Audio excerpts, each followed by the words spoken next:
Hello, everybody. Um, Tonight's live stream is going to be a short one, but I want to speak about a very important idea, and it is the idea of the value of conscious existence, pretty much as the wise Carl Jung kind of suggested. There's like the sphere of your consciousness, then there's, in some sense, the personal unconscious and the collective unconscious. I personally, I found this out recently how Carl Jung acknowledged it, but I acknowledge it a bit differently. But his model works. Carl Jung's model of the landscape behind our eyes works. You see, just like how there is a certain level of jurisdiction for a country, there are borders, there are limits to the active intelligence. Similarly, when one moves beyond the edges of what is real for them, the value of what they kept real for themselves will change. So inevitably there's change. In many other talks I've spoken about this kind of change. But what is the opportunity what is the opportunity we find ourselves in? You see, there's a view that man started from an unconscious state of nature, let's say, and came into the conscious individualization of the human being. Now, this conscious human being can now, it's like before you were just moving data. Now you're a data that has contained your datum that has contained itself in a certain way, where it can now relate to data on another level. So we don't just have this natural relationship with the world that we are from the world, we are a part of the world, we're an extension of the world, but we also have this subtler linguistic simulation of a reality. It's pretty much our identity and our individuality is a simulation in nature. Okay, I kind of got the hint from science because when I kind of looked at the explanation of the brain as just a neurological function, as if you right now your free will is chemical reactions that have led to some uniqueness. I was like, okay, let's just assume there is nothing else. Let's just consider it is only matter. Where do individualized material beings go? Where can they go? What will their mind wonder about? The power of the mind was we evolved into duality. Just the fact that we could see a concept of heaven and hell meant man's mind was opening up to a dualistic way the world was kept. As if before language was ever used, before language was made and passed on, there was just, how can I tell you, as if the world turned in a silence that didn't need to be shaped. That silence is the mystic silence. It is in some sense the fruits of spiritual practice, not to occupy you with you going like a carrot. What is that example? Like there's a mule with a stick on top of its head, and connected to the stick is a string to a carrot, a rope to a carrot. And the donkey's endlessly chasing this. For many spiritual, let me say it like this: for some people who engage with ideas of spirituality, they're seeking the carrot. They just want to go into heaven, go into a better place, go into a place where all their mind and their inner reality and their internal reality and external reality are both valued and trusted and agreed. That means you don't want just people to see the outside of you. You also want people to see the inside of you, and that's we see that on many dynamics and many relationships. You see that the couple in some sense has been acquainted with their physical presence. They can physically be present among one another. Now comes the revelation of the mind. This is why true love must be patient. If it is hasty, it would be as if it never loved in the beginning, from the beginning. Love is an idea that brings with it a context of tolerance that rationality does not always contain. That means we are either moving towards nature or we're moving away from nature. We're either moving towards a collective way of existence, or we're moving, when I say collective, like collective with everything. So Carl Jung would say there's the personal conscious. Doesn't know. Do you see, the collective unconscious is very fascinating because it's always trying to bring about a sort of collective conscious polarity, you know? So as you dance between these dualities throughout life, eventually it will come to a still point. You will suddenly experience the center of the wheel of karma that never moves.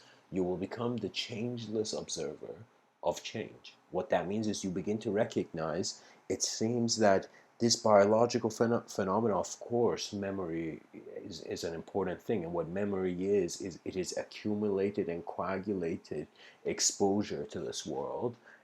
And pretty much how your eyes have opened to the world is suggesting the world you see. Okay, eventually after you move beyond your eyes, this is something that no teacher can teach. What I mean by that is teachers and educational systems will never teach it, because if they do, the student will be like, who are you teaching me? Because the humility of the leader is, let me say it like this: you have to sacrifice uh, emotions, uh, unnecessary emotions for necessary ideas. Sometimes you have to get out of your own head, as some people say, you know. And what that means is get out of the only way you think life is happening, get out of the only way you think truth is. You see, truth, as it, and especially as it becomes discussed in society, becomes a multidimensional phenomenon.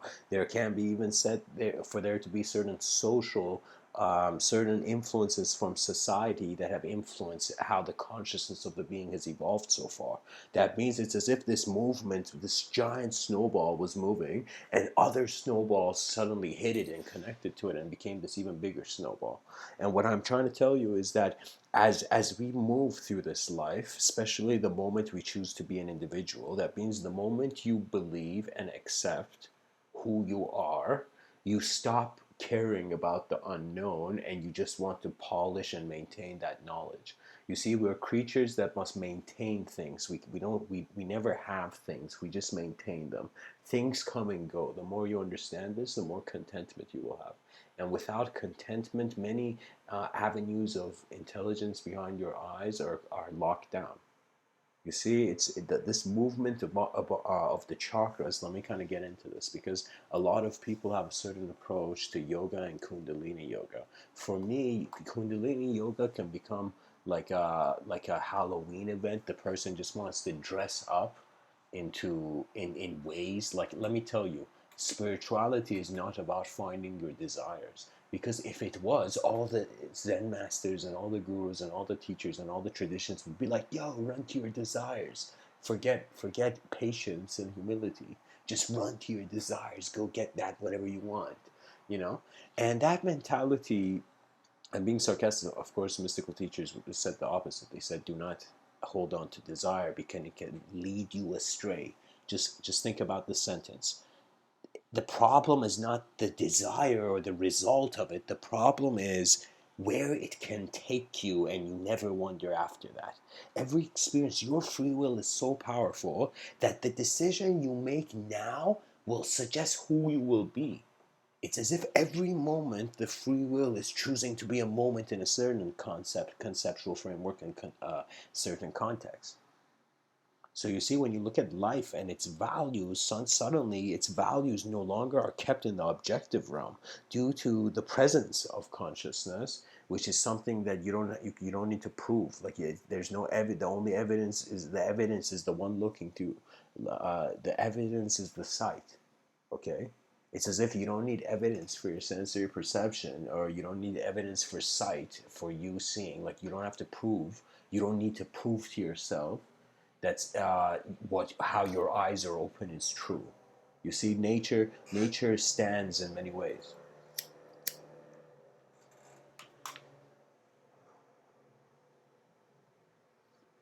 So this conscious evolutionary opportunity becomes this kind of idea that after 4 billion years of evolution, this science project, this kind of like thing that's been constructed here by all our ancestors, whether indirectly or directly,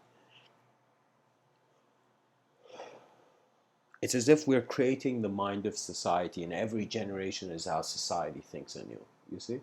It's one of those things. That means, trust me, our societies are not evolving as fast as people are. People are evolving faster than the society. This is why they will always be bummed out. They will always feel the government and the many social systems out there are not doing enough, because the person's preference and tolerance is dictating how soon they want to see a certain value. Trust me, a lot of your preferences will come down to speed, and you'll be like, Mr. Within, what do you mean speed? And I'll be like, some people have a need for speed. But I'll tell you like this, the idea is that right now, imagine all the things that you want in this life, okay? Now imagine if all the things, I'm specifically talking about objects, okay? Now imagine all these objects, or even we can make it non-things, but like all these things that you want. Imagine they are gravitating to you right now just by your ability to consider them, but they are gravitating to you at different speeds. So imagine it's like, how can I tell you? It's like suddenly the person, like back in the day, there were stories of lovers of this depth, like not just like Romeo and Juliet level, and there was a sort of like, for example, Layli and Majnun, they had a sort of unique relationship where the other had seen, it's as if beauty had become the god that kind of pulled the lost soul to itself. Okay, that's how lovers felt in some sense in certain ancient mystical contexts. And what I'm trying to tell you is that it's this notion of how would I say, like as different speed.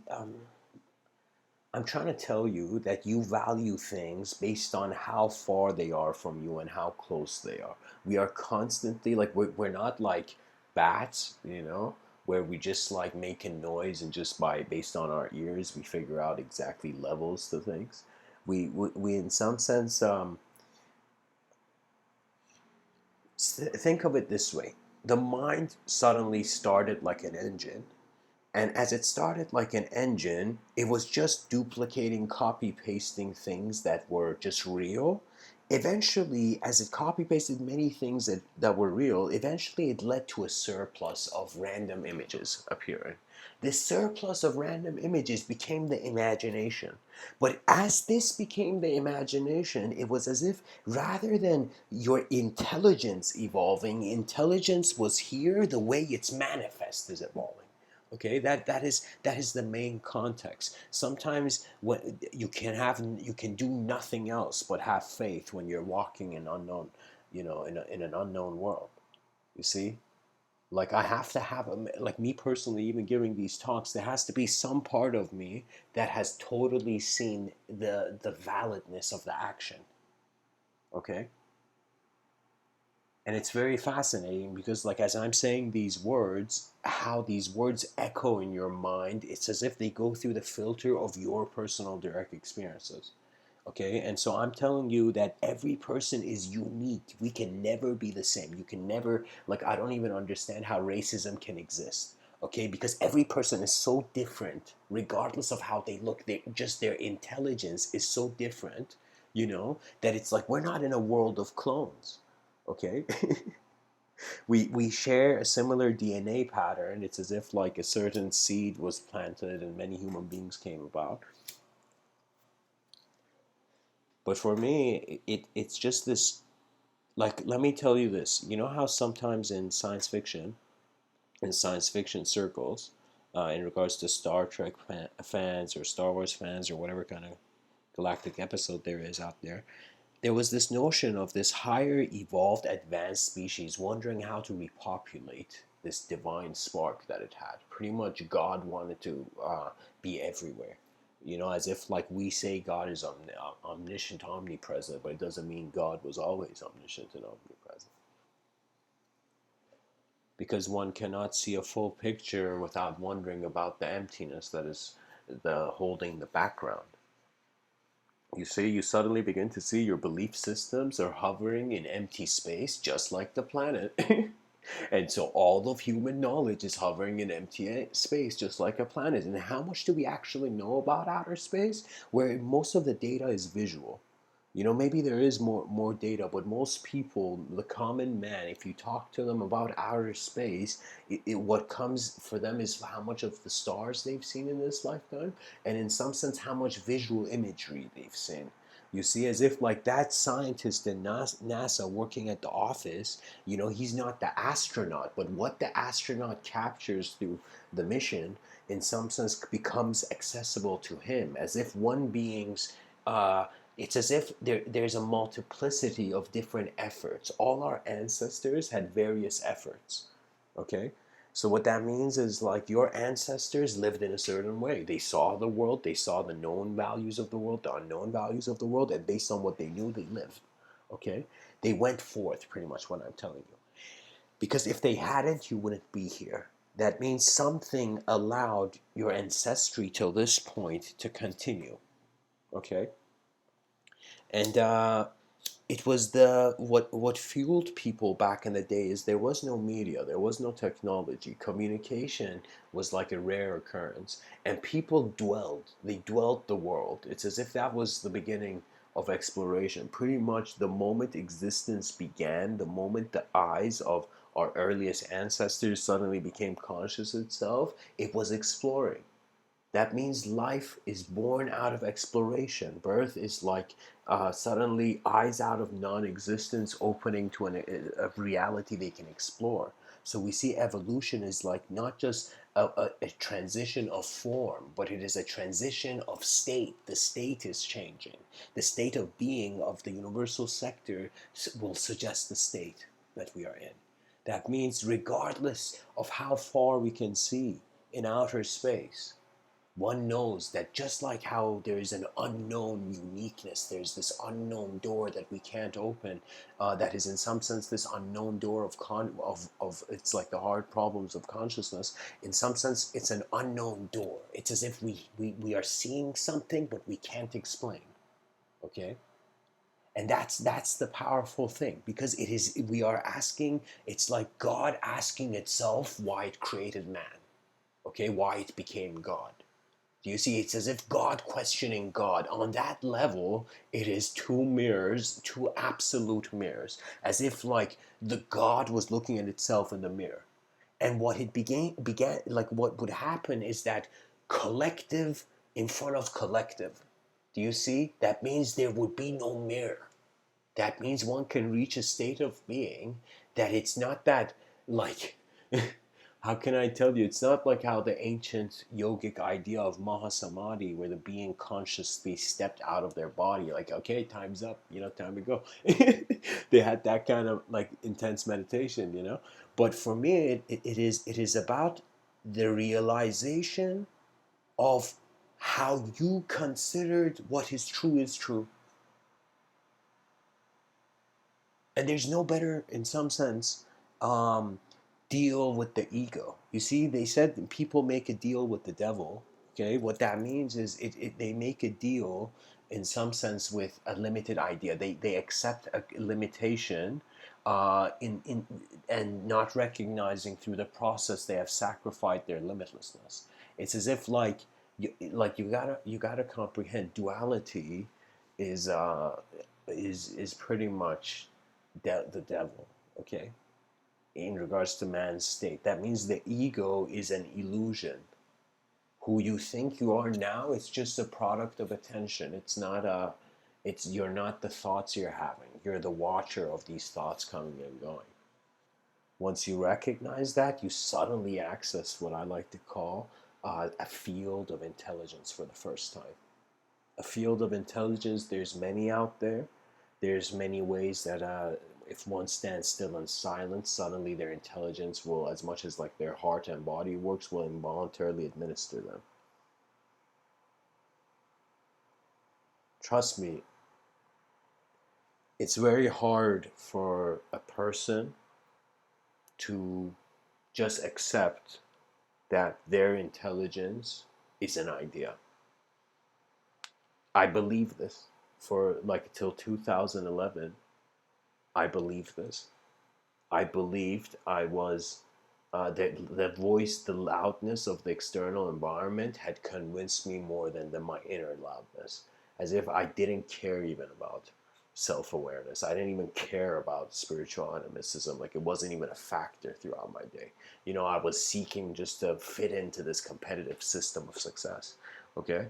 And I came to realize that in some sense life shattered my ego, pretty much, as if like I tried something. I tried this sort of selfish kind of inner violent haste. What I mean by that is that it's kind of like my mind expected the world to listen to it, you know, with such an ego, where so many people that seek power, they just want to be acknowledged. It's crazy. It's like somebody has to go look at it. Like, this is how you get rid of dictators, guys. You go look at them, you put your hands on the guy's shoulders, and you'll be like, relax, relax, and you hug a dictator.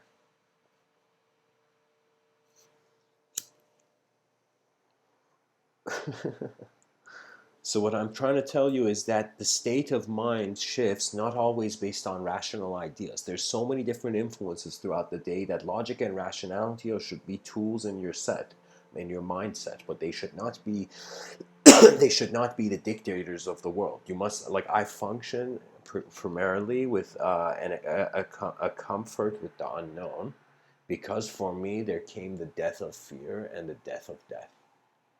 This is an ancient idea. It means, like, some sages, they asked them, how do you attain eternal life? And the dude's like, you got to die before you die. And the person was like, whoa, what do you mean by that? And like the wise dude would say, what that means is like you're born twice. You're born not just physically as a biological phenomenon, but you're born conceptually to yourself. And every time you meet a new person, you're conceptually born in their minds, based on their self. So pretty much no one on this planet has ever seen the way I know myself behind my eyes. No one has seen it. I have just been able to communicate it. This is the uniqueness of the kind of playground of existence we find ourselves in.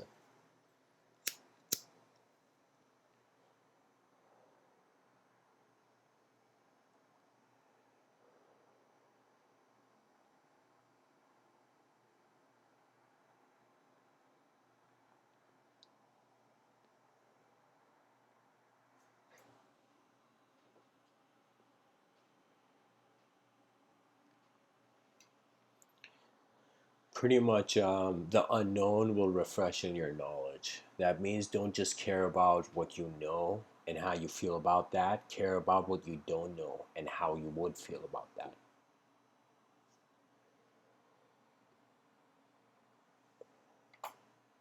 The search will truth is not like it will. It's not that it will end. It will be seen to be an illusion.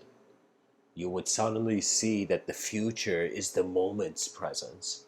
The past is the moment's generation. You will suddenly laugh that the past and the future that you have been worried about are momentary generations. And most people, we, in some sense, Jordan Peterson acknowledged it in a very interesting way. He said we discovered the future. Now, he used that word, like that word was greenlit in his mind. Okay. But it's kind of this idea that we were just a moment of being, as if like, okay, I'm an individual. Like, after the subjective, like, here, this is the way I explain it. There was an objective evolution. As this objective evolution was unconscious, the moment this creature was like, okay, this is me, that's the world, that's the spark of the subjective evolution. But I don't want to say spark, because for some beings, like, it is also a remembrance. It's not just a new thing. It's also something newly you're remembering. Okay. And so what I'm trying to say is that suddenly we became a thought to ourselves again. All right.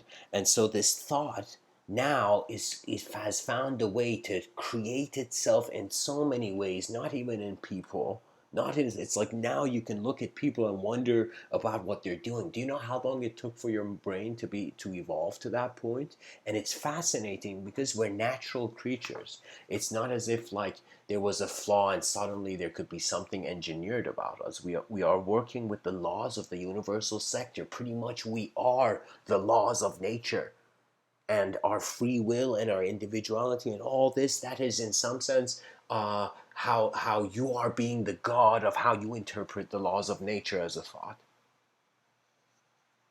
There's a war of language going on.